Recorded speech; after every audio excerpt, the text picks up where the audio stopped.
Ajnanam timirandasya Jnanam Janasalakaya Chaksuranmilitam Yena Tasmai Gurave Guruchandraya Radhikaya Krishnaya Krishnaya Tadavaktaya Namo Yam Pravajantam Manupetamapeta Dvaipayanam Viraka Taru Ajuhava Putredi Tanmayataya Taravo Bhanedu Tam Sarvayam Punimanatosmi Bhaktya Vinat Aparadalakshay Chiptasya Kamadi Tarangamadi Kripamai Tvam Sharanam Prapadyam Vrinde Namaste Sharanarvindam Tavaivasmi Najivamitam Vina Iti Vikyaya Radhe Tam Nayamam Sharanantite. First, I offer my unlimited obeisances in the dust of the lotus feet of my most worshipful Diksha Gurudev. Nityalila Pravishta Om Vishnu Pad Astotra Sat Shishimad Srila Bhakti Vedanta Swami Prabhupada, and the same unlimited obeisances in the dust of the lotus feet of my most worshipful Shiksha Gurudev. Nityalila Pravishta Om Vishnu Pad Astotra Sat Shishimad Srila Bhakti Vedanta Narayan Goswami Maharaj, Srila Bhakti Vigyan Bharati Goswami Maharaj, or Param Gurudev Srila Bhakti Vigyan Keshava Goswami Maharaj, and Srila Bhakti Siddhanta Saraswati Thakur Prabhupada.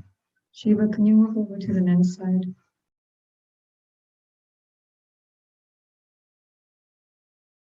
More. Thank you. And to Srila Bhakti Siddhanta Saraswati Thakur Prabhupada and all of his divine associates, and to all of the assembled devotees.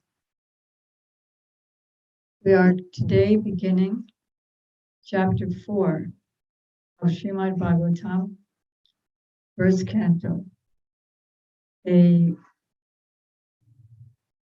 whirlwind review is that the sages of Naimisharanya asked Sutta Goswami 6 questions, like what's the ultimate goal of life? What's the essence of all scriptures? How can we be happy? Why did Krishna appear? Tell us about him. Tell us about his incarnations. And tell us where, after he left the world, where religion and knowledge took shelter. So in the second chapter, Sutta Goswami glorifies the questions. Then he glorifies his Gurudev, offers obeisances to Lord Narayan, Narayan Rishi, Saraswati, the goddess of learning, and to Vyasadeva, the author. Then he proceeds to tell the ultimate goal of life, which is devotional service to Krishna, who is transcendental to the senses. Only uninterrupted and unmotivated service to that personality can fully satisfy the self.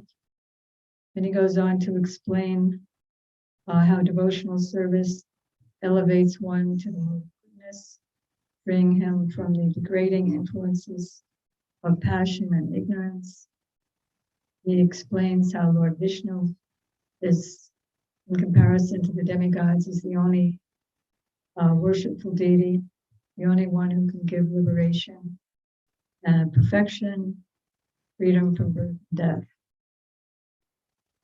Then he discusses in the third chapter the various incarnations of the Lord.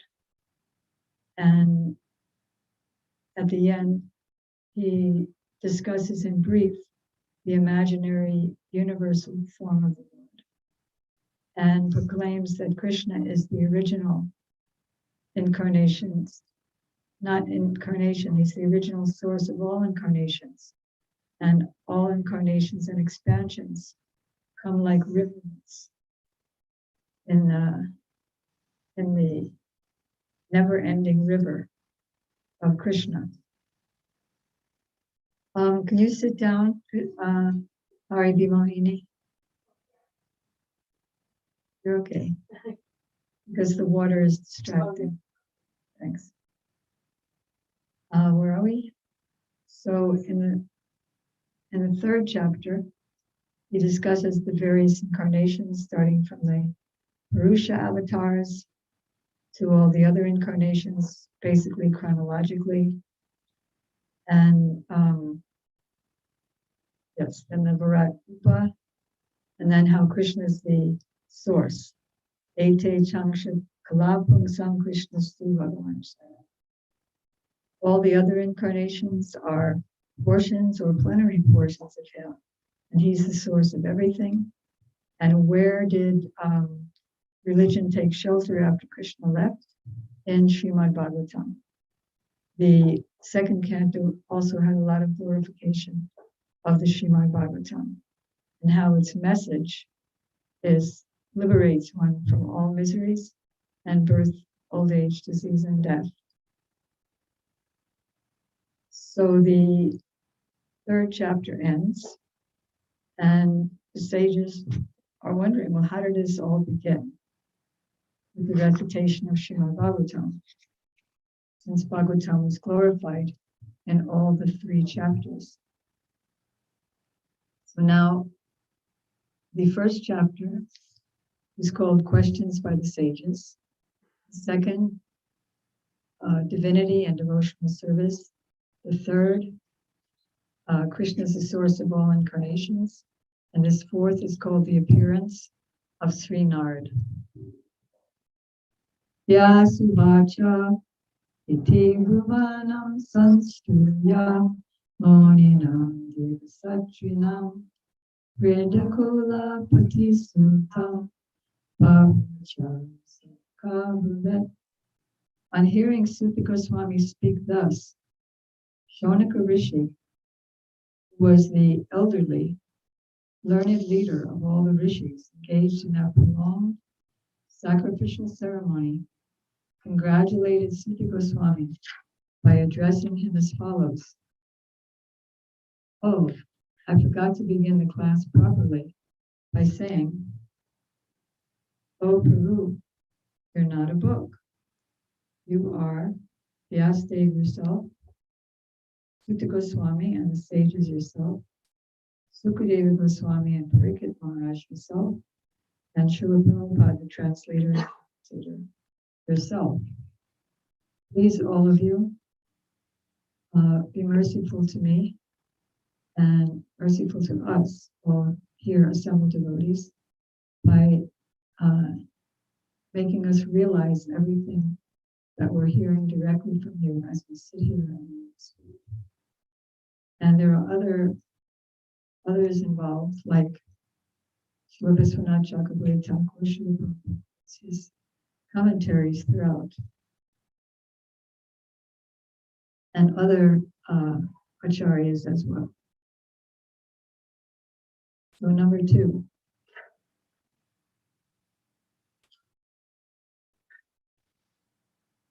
Shaunaka Uvacha Sutta Sutta Mahabhara Vadano Dipamula Katam Bhaktim Punyam Yara Anchaku.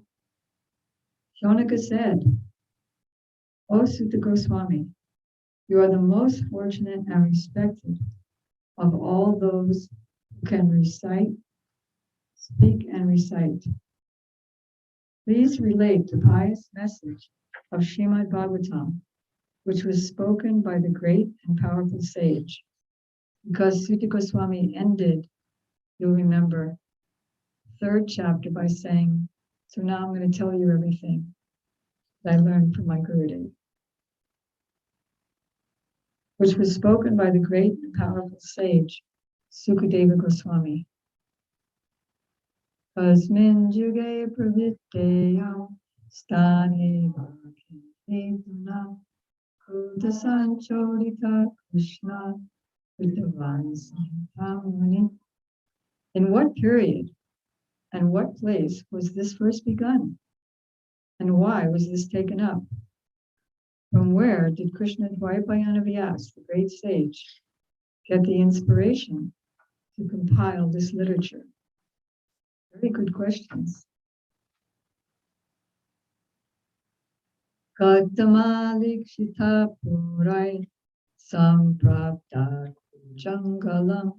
I skipped something. Tashaputra mahadyogi samadrinikalpaka ekanta matir undintro kudho ente. His, Vyasdev's son, was a great devotee, an equibalanced monist, whose mind was always concentrated in monism. He was transcendental to mundane activities, but being unexposed, he appeared like an ignorant person.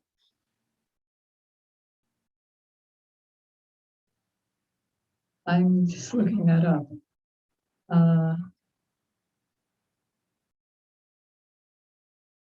Unexposed, not exposed, Kuda, secret. He was hiding his glory. So people were just throwing dirt on him.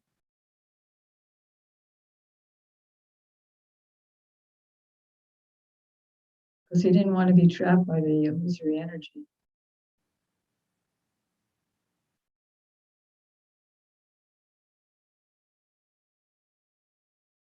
And he was completely indifferent. So he figured, I'm already clothed by the body, I don't need anything else. Dristvanu yantam risham atmajam apyanagan nam devohriya paridato nasutas chitram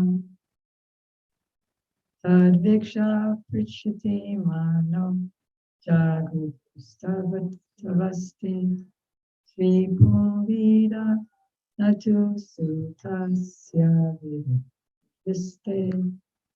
While Vyasdev was following his son, beautiful young damsels who were bathing naked covered their bodies with cloth, although Sri Vyasdev himself was not naked.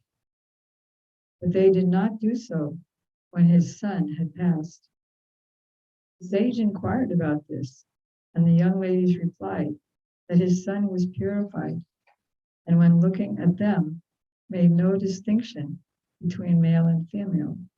But the sage made such distinctions. So this didn't mean that Vyasdev wasn't purified. It just meant that as a householder, he had to make distinctions between male and female. So the young ladies were taking bath in the lake, and Sukadeva Goswami was so indifferent that he just saw lumps in matter. He didn't see that these are young girls.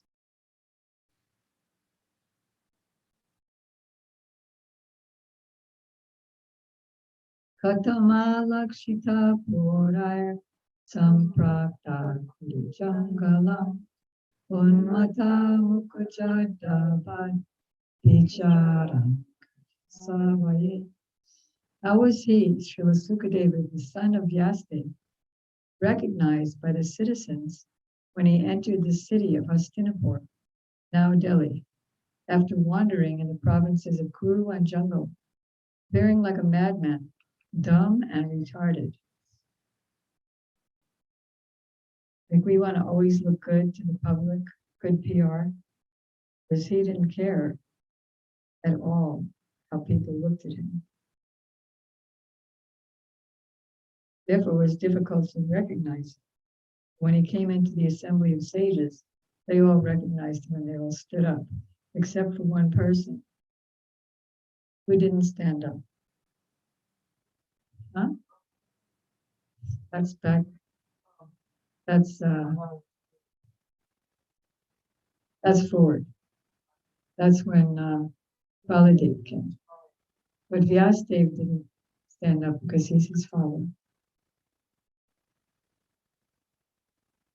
Katam vai pandaveyasya rajasya asaha samvida samabhutata yatraisha sati shruti.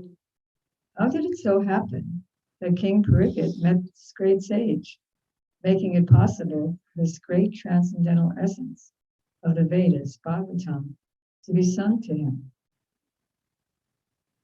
Sago do hanamatram hi grihesu namedina avekshate mahabhagas tirtiko.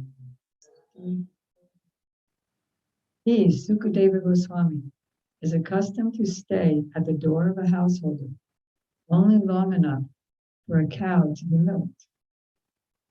And he does this just to sanctify the residence. Abhimanyu sutam sutta prahur parutokaham tasya janma mahasrayam karmani cha.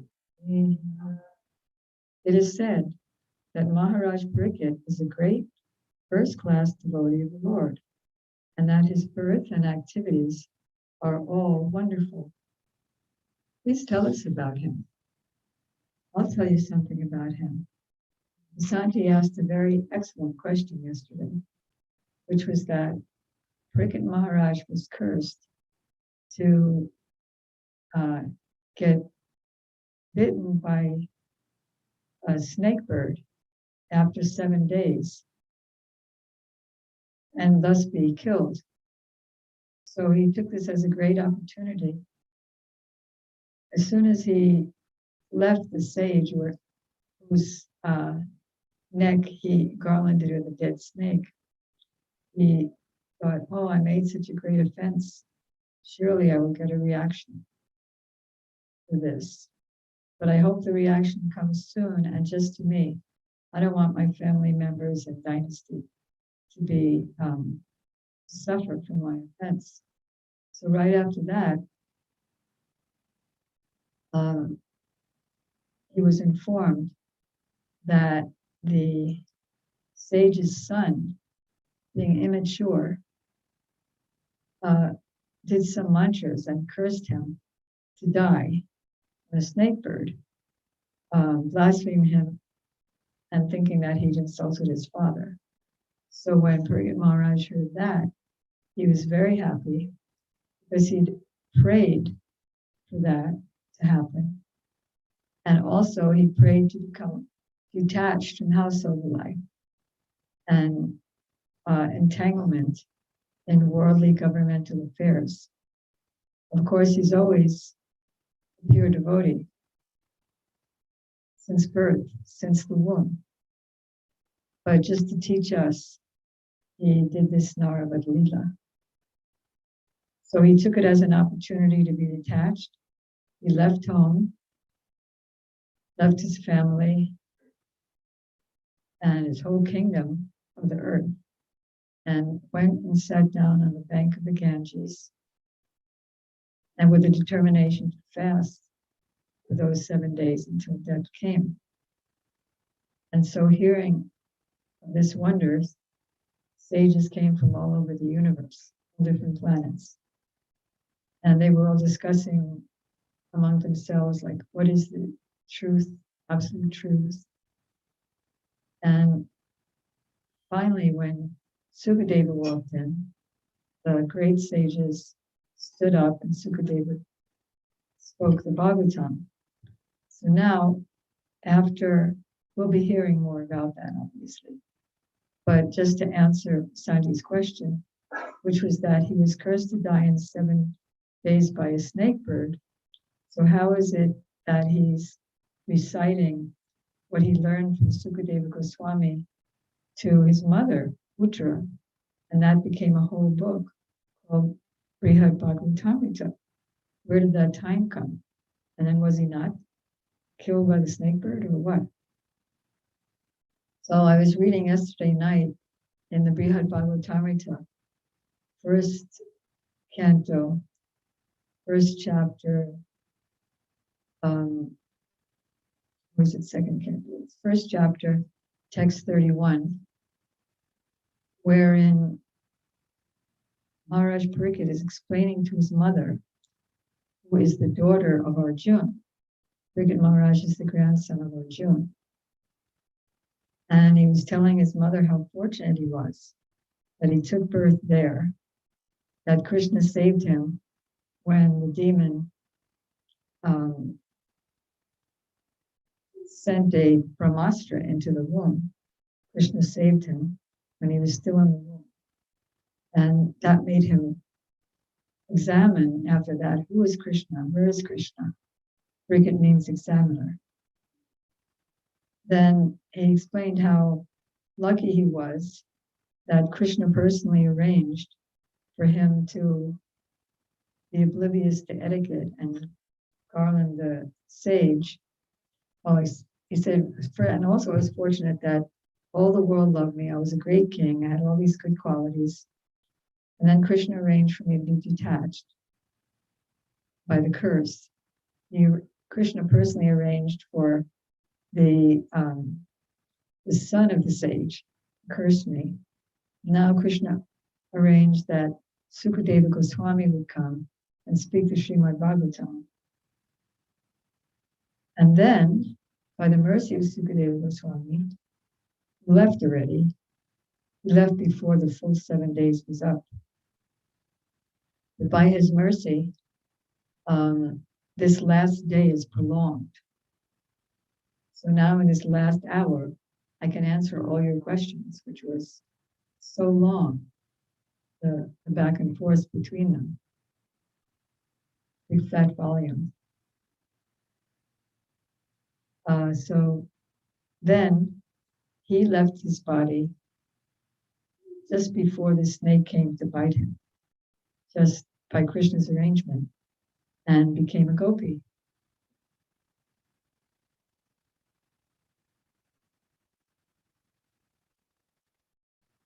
In text 10, Sa Samrat Kashyavahito Panduna Ardana Prayapa Vishito Kankayam Anadrita.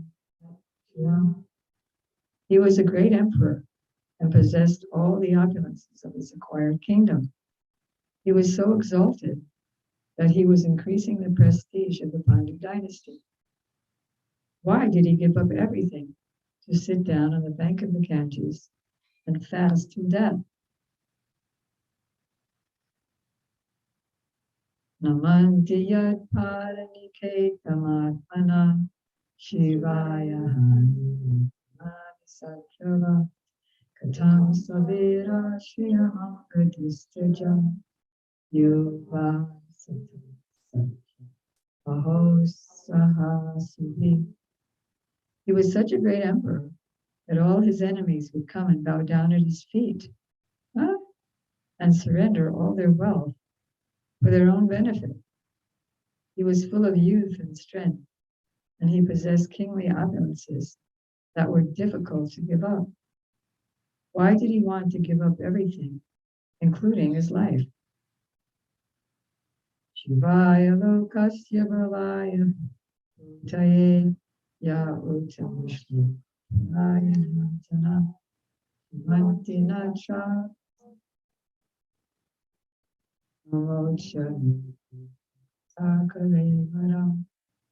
Those who are devoted to the cause of the personality of Godhead live only for the welfare, development, and happiness of others. They do not live for any selfish interest. So even though Emperor Parikit was free from all attachment to worldly possessions, how could he give up his mortal body, which was the shelter for others?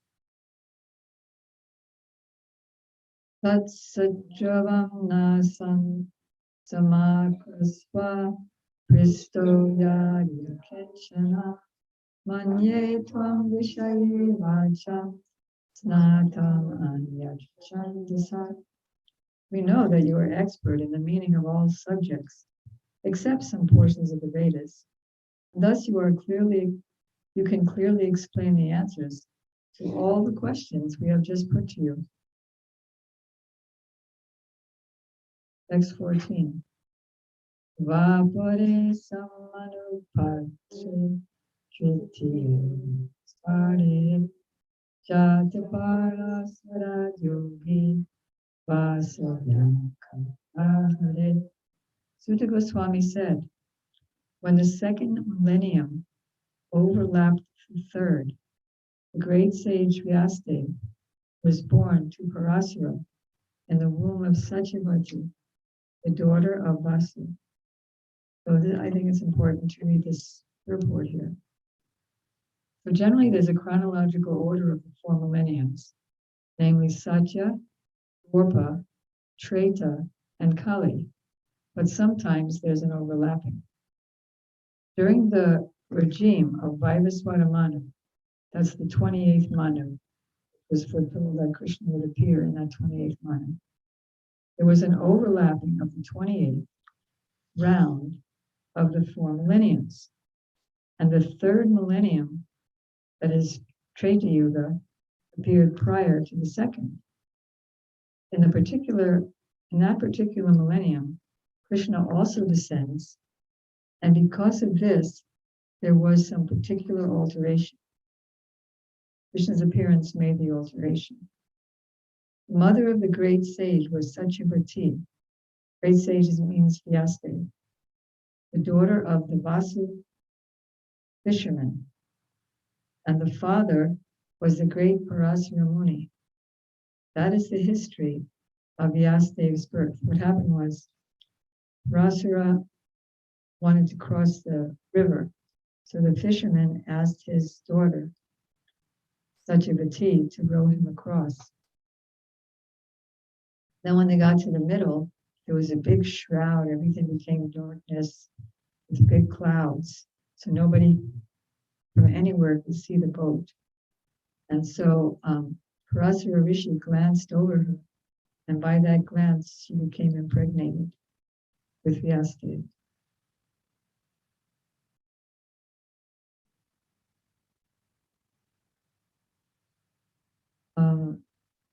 If somebody would like to look up the details of that, then we can discuss that tomorrow.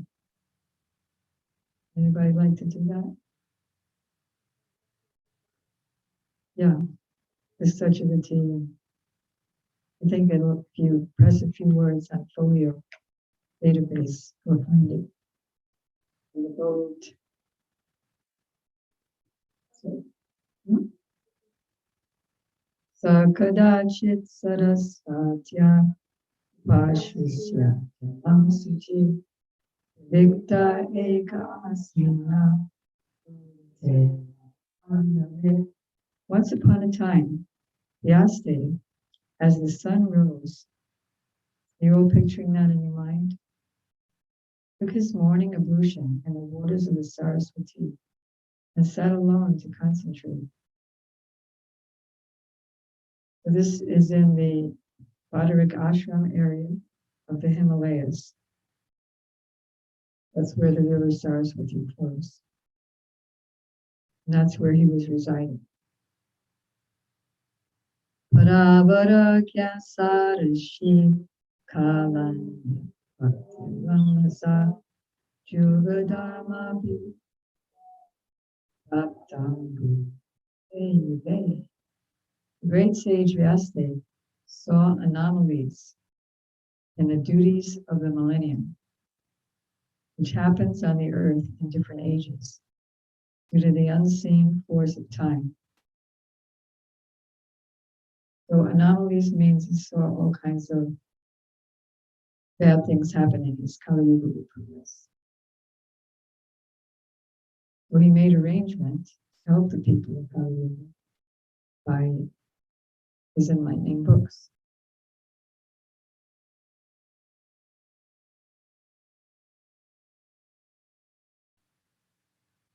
Bhotikanam chabhavanam shakti tatkritam ashradanam nisatam domedam istayisu durbhagam chajanam viksha monidite chaksusa sarvavana shmanam yad tadyo vitam. Great sage who was fully equipped in knowledge could see through his transcendental vision the deterioration of everything material due to the influence of the age. He could also see that the faithless people in general would be reduced in duration of life and would be impatient due to the lack of goodness. Oh, that's interesting. I feel really impatient now. Why is that? Due to the lack of lack of being influenced in the mode of goodness, and rather being influenced by the mode of passion and ignorance. And the second chapter of this book that we read a few days ago explains how someone can come to the mode of goodness by remembering the Lord, hearing about him, engaging in devotional service. The intelligent cut through the labyrinth knot of reactionary work by remembering the Lord. Therefore, who is such a fool that he will not want this message? Another verse, by regularly hearing the Bhagavatam and rendering service to the pure devotee, all that is inauspicious, troublesome to the heart is almost erased to nil, and unirrevocable devotional service to the Lord is established in the heart. Thus, he contemplated for the welfare of men in all statuses and orders of life.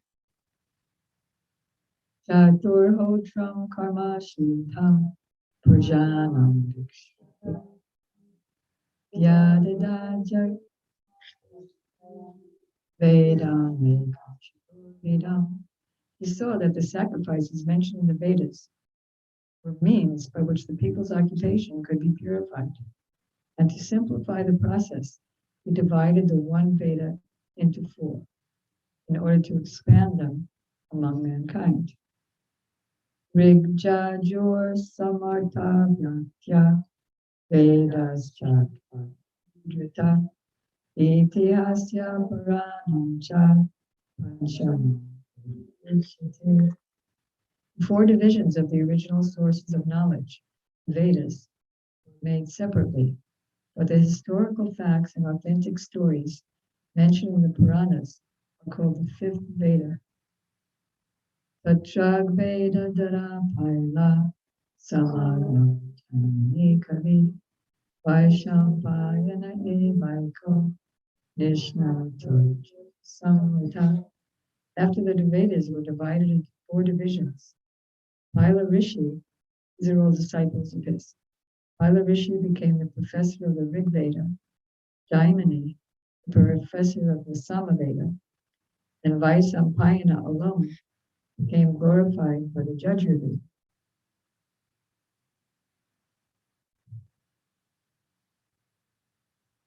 Atharvangirda Samasit Sumantu Dhammi Itihasa Puranam Nam Itami Arshanam. The Samantu Muni Angira, who was very devotedly engaged, was trusted with the Atharva Veda, and my father, Ramaharshan, was entrusted with the Puranas and historical records. Ta etarashayo vedam swam swam yasa shishya shishyas vedas novavak All the learned scholars in their turn rendered their entrusted Vedas unto their many disciples, grand disciples, and great grand disciples, and thus the respective branches and followers of the Vedas came into being. Evam pravritasya sada Sirija. So, I'm sorry, let me do it again. 24. Eva viridun vedar daryante sargita evam chakaram gavan yasakam salam. Thus the great sage Vyasdev, who was very kind to the ignorant masses, edited the Vedas so they might be assimilated by less intelligent men. Visudadujavanduna Trayena Sharam Kamashreya Simudanam Jaya Vedika Tivaratanakyayam Out of compassion, the great sage thought it wise that this would enable men to achieve the ultimate goal of life. Thus he compiled the great historical narration called the Mahabharata for women laborers and friends of the twice born. Then in the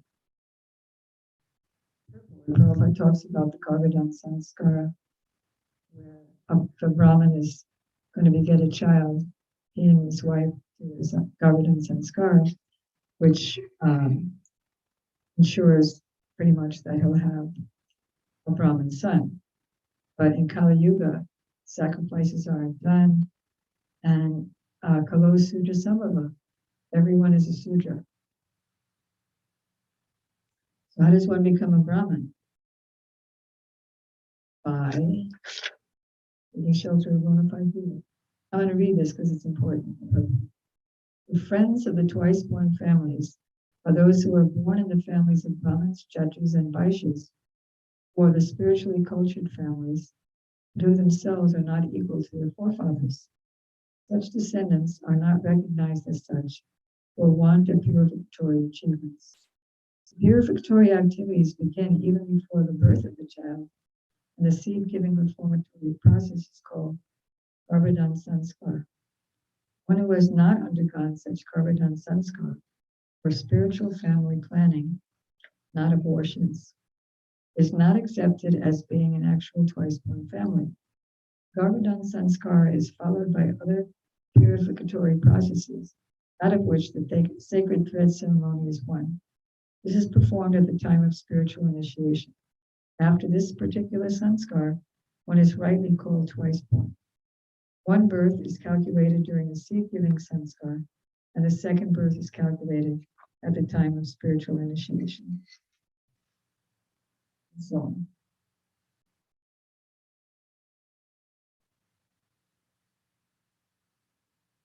So we find in many places that it's stated that Kalo Sudra Sambhava, everyone in this age of Kali is born Sudra. So when Prabhupada writes in the purport, less intelligent classes of men, namely women, Sudras, and unqualified sons of the higher classes, are devoid of necessary qualification to understand the purpose of the transcendental Vedas, then the Mahabharata was prepared. But that includes everybody. So it's not singling out women and a small class of men. It's for everybody.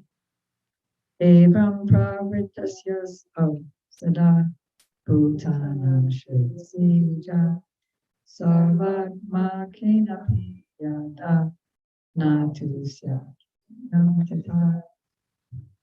Twice born Brahmanas, still his mind, twice born Brahmanas, still his mind was not satisfied. He did that. He made so many scriptures, Puranas, Itihasas, Upanishads, but still he wasn't satisfied. Although he engaged himself in working for the total welfare, and he was an incarnation.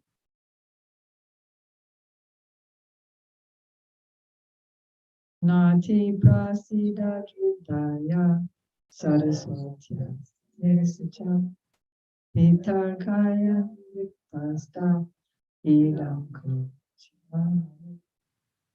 Thus the sage, being dissatisfied at heart, at once began to reflect, because he knew the essence of religion, and he said within himself,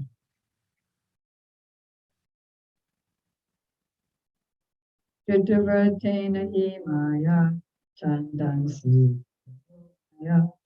Manita Nirvairikina Krihitam Sasana Paratavya Padeshena Yamnayatas Darshita Jishate Yatadharmadi Sri Sudha.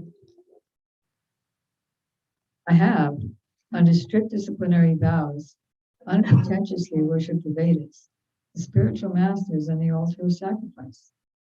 I have also abided by the rulings and have shown the import of the cyclic succession through the explanation of the Mahabharata, by which even women suitors and others, friends of the twice born, can see the path of religion. Tapi batame gayo yatma chayavro asampana ivavati brahmavachas sattama. I'm feeling incomplete, though I myself am fully equipped with everything required by the Vedas. Himva bhagavata dharma na priyaparam sanam sa eva. Embarrassed to say that this is the first time I ever did this. Read the Sanskrit of it. This may be because I did not specifically point out the devotional service of the Lord, which is dear both to perfect beings and to the infallible Lord. So he understood why himself. Yeah, because he didn't expound on devotional service. So without devotional service, we heard before, no one can be satisfied, neither can the Lord be satisfied.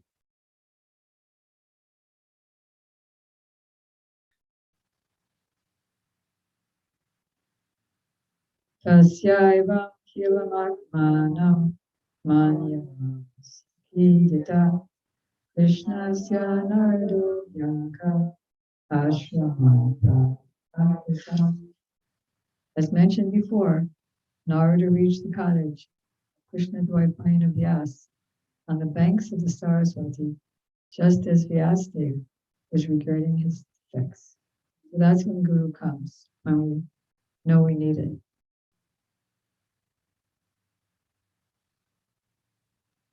Tvam abhikeya sahasa pratyu tamne pujanama shrividhima naradamasi. At the auspicious arrival of Srinad, Sri Vyasadeva got up respectfully and worshipped him, giving him veneration equal to that given to Brahma, the creator. Narada reached the cottage, and now he's going to, in the next chapter, he's going to convince him to write the Srimad Bhagavatam. And he's going to tell about his former life as well, how he became Narada.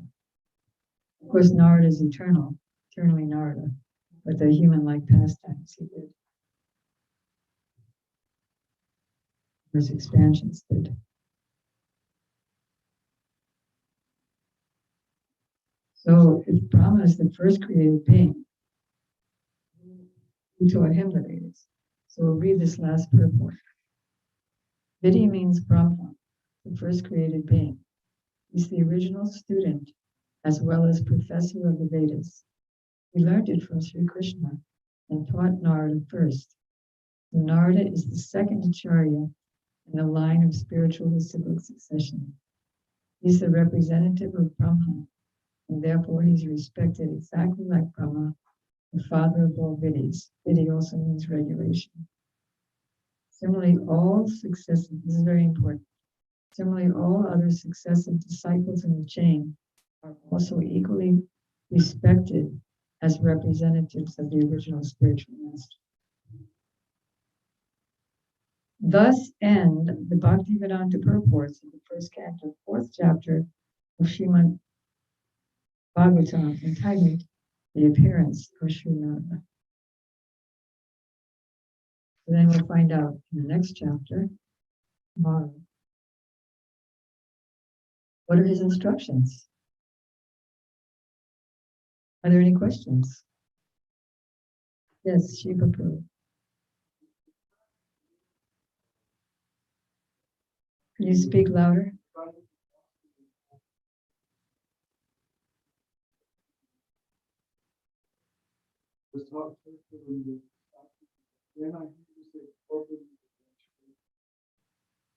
Usually those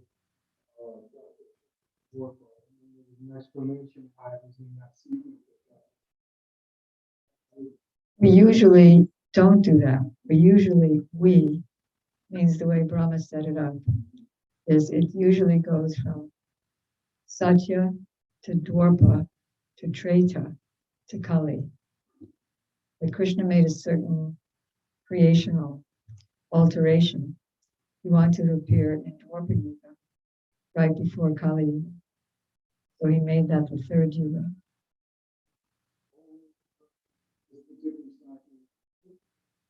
That's my understanding.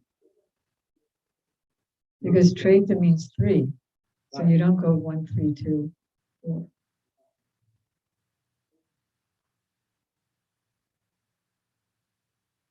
He wanted Ram to come before him. Any other questions? Never ask any questions.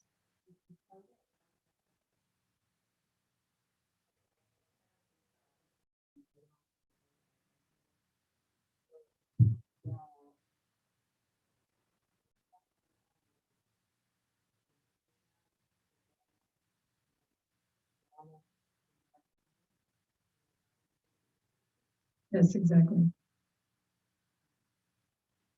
If you look at the beginning of Bhagavad Gita, it gives the whole Prabhupada's Bhagavad Gita, gives the whole disciplic succession. And then if you look at the song in our songbook, Guru Parampara song on page 23, Krishna hoy tijati Krishna hoy tinara. That also tells the disciplic succession. Okay, time is up. No other questions. Joseph, do you have any questions? No. I think that we were discussing it last night that there's such great sages before us that have so much association and still feel like they are not completing the task.